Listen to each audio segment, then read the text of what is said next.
Wallace Stevens was a poet who worked as a lawyer for the Hartford Accident and Indemnity Company. I think he worked in surety. I'm aware of his poems because I took a class in college about Wallace Stevens. Some of his most famous poems are some of my favorite poems of his: Man with a Blue Guitar, Sunday Morning, Peter Quince at the Clavier, The Emperor of Ice Cream, Ideas of Order at Key West, The Idea of Order at Key West. He plays with the imagination.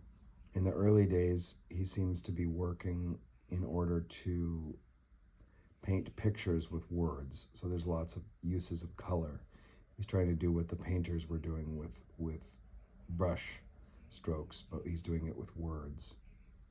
He didn't rely on writing poetry for his living, so it was sort of a compartmentalized life where his poetry was used to make sense of the world, and he did not worry about making money from it.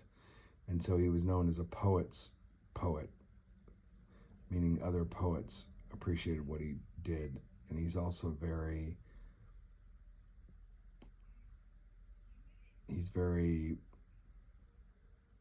enigmatic in a way, and maybe cryptic in trying to determine who he is as a person.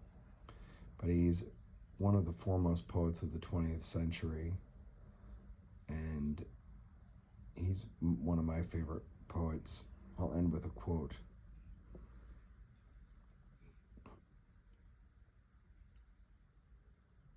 Beauty is momentary in the mind, the fitful tracing of a portal, but in the flesh, it is immortal. That's from Ideas of Order at Key West.